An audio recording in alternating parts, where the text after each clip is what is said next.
हमने पहले ही अंडों को इस तरह चेंजिंग कर देनी है। अंडों को हमने इस तरह से फोस्ट करना है कि हमारे पास 1 या 2 दिन के गैप में सारे के सारे बच्चे हैच हों। तो इससे एक तो हमारे बच्चों की मोर्टेलिटी रुक जाएगी, दूसरे हमारे जो अंडे डेड इन शेल होते हैं उससे हमें छुटकारा मिल जाएगा। अस्सलाम वालेकुम दोस्तों, क्या हाल चाल है? सब दोस्त खैरियत से हैं?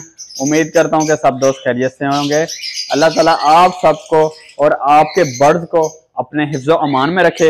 आज की वीडियो बहुत ही अहम होने वाली है, न्यू फैंसियर्स के लिए भी और पुराने फैंसियर्स के लिए भी, क्योंकि हमारे पास बर्ड के एग तो आ जाते हैं और अल्लाह ताला सबको अच्छी ब्रीड अता करे, सबके पास ही अच्छे एग्स आए, लेकिन उसमें 2-4 इश्यूज आते हैं।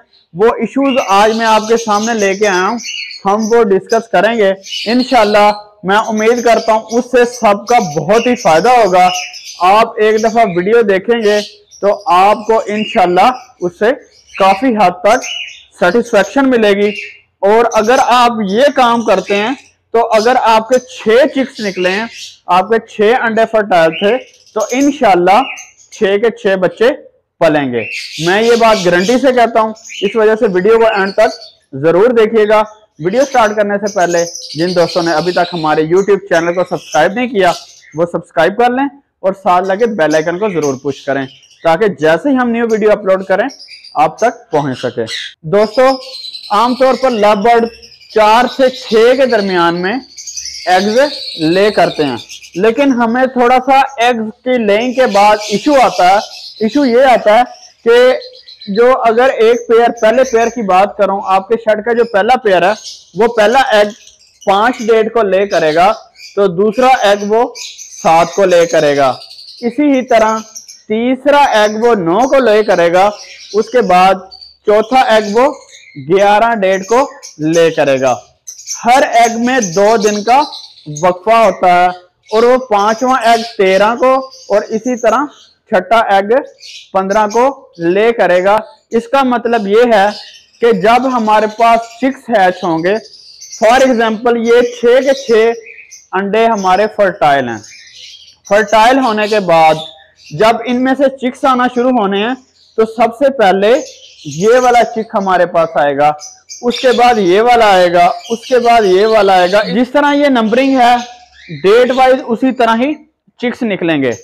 अब हमारे पास इशू ये आता है कि पहले 2 से 3 चिक्स बिल्कुल ठीक ठाक निकलते हैं और उसके बाद हमारे ये आखिरी अंडे 3 या तो डेड इन शेल हो जाते हैं। अगर डेड इन शेल नहीं होते, बच्चे निकल आते हैं, तो ये बच्चे बहुत ही कम सरवाइव करते हैं। अब इनमें पहले जो 3 से 4 बच्चे होते हैं वो तो इजीली हैच भी हो जाते हैं और वो पल भी रहे होते हैं, क्योंकि उनके दरमियान 4 से 6 दिन का गैप होता है और उनका साइज आपस में इतना डिफरेंस में नहीं होता और वो फीडिंग वगैरह भी ठीक तरीके से ले लेते हैं। और जो 5वां और छठा बच्चा होता है, जब तक वो हैच होते हैं, पहले वाला बच्चा 10 दिनों का हो चुका होता है। इट्स मीन के वो उसका साइज काफी बड़ा हो चुका होता है। और ये वाले बच्चे अक्सर औकात आपने देखा होगा, ये सब ब्रीडर्स के साथ होता है कि इनके नीचे आ जाते हैं। जो पहले वाले 4 बच्चे हैं उनके नीचे आ जाते हैं और वो जल्दी फीड नहीं ले पाते और उनके नीचे आके मर जाते हैं। मैं आपके सामने एक ऐसा तरीकेकार लेके आया हूं कि जिससे हमारा कोई भी बच्चा सिर्फ और सिर्फ इस वजह से डेड नहीं होगा कि वो किसी बच्चों के नीचे आ गया। और इसमें दूसरा इशू ये भी होता है कि ये वाला जो पहले वाला बच्चा, दूसरे वाला बच्चा, तीसरे वाला बच्चा, जब ये ड्रॉपिंग करते हैं, क्योंकि अब ये देखें अभी ये अंडे पड़े हुए हैं 3 और ये बच्चे निकल आए हैं और आखिर इन्होंने ड्रॉपिंग करनी है। ड्रॉपिंग वो कहाँ करेंगे? नेस्टिंग के अंदर ही। और इधर जो ये 3 अंडे लगे हुए हैं उनको ड्रॉपिंग लगेगी। जैसा कि सब दोस्त जानते हैं कि अंडों के ऊपर छोटे छोटे मसाम होते हैं, जिसकी वजह से बच्चों को ऑक्सीजन वगैरह मिलती है। जब इनकी ड्रॉपिंग इसके ऊपर लगती है तो वो मसाम मुकम्मल तौर पर बंद हो जाते हैं, जिसकी वजह से ये अंडा हैच ही नहीं हो सकता, क्योंकि बच्चे को ऑक्सीजन मिलना बंद हो जाती है और वो बच्चा अंदर ही डेड इन शेल हो जाता है। अब हमने करना क्या है जिसकी वजह से हमारा इशू रिजॉल्व हो जाए। दोस्तों करना ये है, बहुत ही इजी मेथड है, क्योंकि अक्सर दोस्त ऐसा करते हैं कि जो पहले 4 बच्चे निकले उनको हमने रखा हुआ है, किसी और पेयर के बच्चे उठा के इसके साथ रख दिए और यहां से जो छोटे बच्चे निकले हैं उनको उठा के छोटों के साथ रख दिया। लेकिन मैं आपको एक मिसाल देता हूं कि पहले 4 बच्चे हैच हो गए, वो ठीक पल रहे हैं, उनको फीडिंग वगैरह ठीक हो रही है। उसके बाद ये जो बच्चे निकले हैं, आप कहीं ऑफिस में हैं या आप सोए हुए हैं, आगे पीछे मार्केट वगैरह गए हुए हैं, आपकी नजर इन बच्चों पर नहीं पड़ी, आप इनको नहीं देख सके, तो ये बच्चे इनके नीचे आ जाएंगे, जिसकी वजह से ये बच्चे मर जाएंगे। ना तो ये अच्छे तरीके से फीड ले पाएंगे, क्योंकि ये 4 बच्चे जो हैं ये बड़े हैं, ये पेरेंट से फीड भी जल्दी जल्दी ले लेंगे और इनको नीचे ले लेंगे, जिसकी वजह से ये बच्चे मर जाएंगे।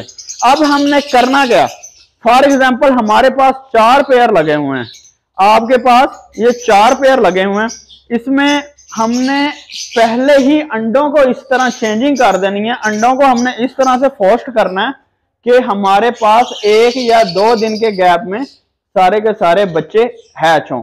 फिर उसका मामला ये होगा कि सारे के सारे बच्चों का साइज एक जैसा होगा और वो एक दूसरे के नीचे भी नहीं आएंगे और 10 दिन तक हमारे पास अंडे पड़े नहीं रहेंगे। मैं मिसाल देता हूं कि मेरे फर्स्ट पेयर ने जो कि 5, 7, 9, 11, 13, 15 डेट को एग्स ले किए। इसी तरह दूसरे पेयर ने 9, 11, 13, 15, 17, 19 को एग्स ले किए। इसी तरह तीसरे पेयर ने 6, 8, 10, 12, 14, 16 को एग्स ले किए। इसी तरह चौथे पेयर ने इसी हिसाब से मुख्तलिफ डेट्स में एग ले किए।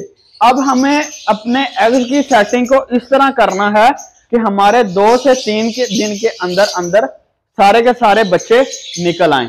उनका फायदा ये होगा, एक तो आपके अंडे पे ड्रॉपिंग्स नहीं लगेंगी, जिसकी वजह से आपके एग्स डेड इन शेल नहीं होंगे, और दूसरी बात आपका चिक दूसरे बड़े चिक के नीचे आकर फीड लेने से नहीं रह जाएगा और उस चिक की डेथ नहीं होगी। अब हमने दोस्तों करना इस तरह है, इसमें 1-2 चीजों का ख्याल रखना पड़ता है कि अगर आपका बड़ा शेड है तो उसमें अक्सर ऐसा भी होता है कि इसने भी 5 को ले किए, जोड़े नंबर 10 ने भी 5 को ले किए, जोड़े नंबर 11 ने भी 5 को ले किए, तो सारे के सारे बच्चे आपके पास एक दिन में भी आ सकते हैं। आपने उसको उस तरह डिवाइड कर लेना। मैं थोड़ा सा आपको डेमो देता हूं, आप समझे, इंशाल्लाह आपका फायदा होगा। अब मैं मिसाल देता हूं कि हमारे पास जो एग्स हैं वो सबसे पहले पेयर के 5, 7, 9, 11, 13, 15 को आए। अब हमारे पास ये सारे के सारे albino red eyes two albino सिपलेट पेयर लगे हुए हैं, क्योंकि इसमें इस चीज का ख्याल रखना है कि आपने जो ये अंडे चेंजिंग वगैरह करनी है वो ये चीज देख के करनी है कि आपके पेयर कौन से हैं, ताकि कहीं ऐसा ना हो आपका ये वाले जो बच्चे आ रहे हैं वो ग्रीन अपलाइन सिपलेट पेल फेलो के हों और ये वाले जो बच्चे हैं वो ग्रीन अपलाइन सिपलेट डाइल्यूट के हों, ये वाले बच्चे ग्रीन अपलाइन सिपलेट पारबिलू हों, ये वाले बच्चे ग्रीन अपलाइन सिपलेट इन हों। इस तरह ये सारे के सारे आपस में बच्चे मिक्स हो जाएंगे। इन चीजों का आपने थोड़ा सा ख्याल करना है कि म्यूटेशन का ख्याल करते हुए आपने इन बच्चों को आपस में डिवाइड करना है। और आप ये भी कर सकते हैं, फॉर एग्जांपल अल्बाइनो के पास जो है आप उसको ग्रीन अपलाइन को ट्रांसफर करें, लोटिनो अपलाइन के पास अल्बाइनो को ट्रांसफर करें, लेकिन ग्रीन बर्ड को आपस में ट्रांसफर इस तरह से करना है कि आपको पता होना चाहिए कि कौन से बर्ड के अंडे कौन से टाइम में हमने कहां पे रखे हैं और इसकी पूरी हिस्ट्री आपके पास लिखी होनी चाहिए।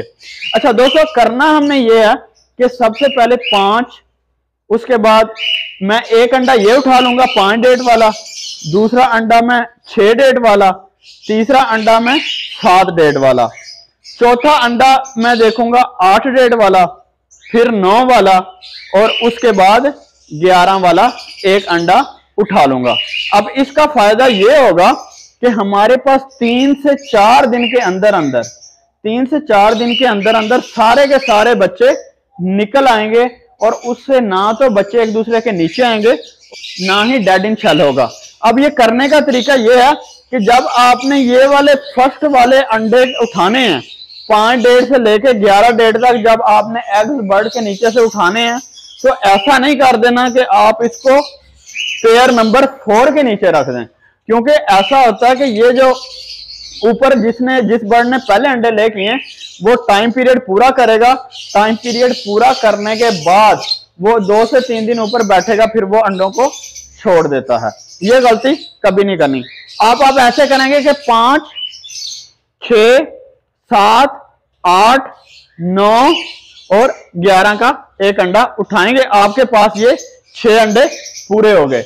अब ये 6 अंडे आपने पहले पेयर को दे देने हैं और इसी तरह आपने दोबारा 11, 13 और 13 में जिस तरह 2 अंडे आए हुए हैं, उसके बाद हमारे पास 14 और 15, इस तरह आपने डेट वाइज उसके बाद वाले जो अंडे हैं वो दूसरे पेयर को दे देने हैं।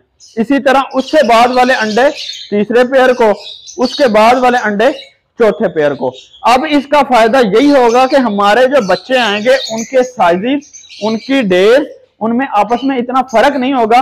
वो 2 से 3 दिन का फर्क होगा और 2 से 3 दिन के फर्क का इतना इशू नहीं होता।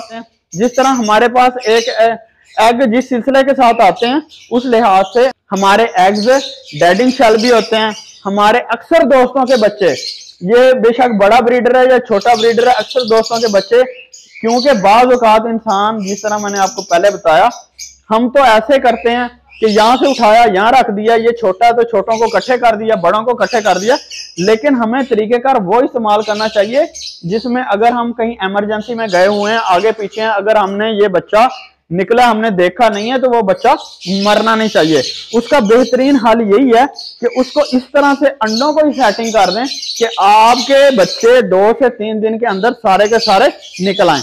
अब इसमें देखेंगे कि सारे के सारे बच्चे पहले दिन में निकल आएंगे, फिर उसके बाद ये सारे के सारे बच्चे 2 से 3 दिन के अंदर अंदर ये वाला पूरे के पूरे अंडे निकल आएंगे। फिर इसकी बारी आ जाएगी, फिर इसकी बारी आ जाएगी। इसमें आप सबको इंशाल्लाह काफी फायदा होगा।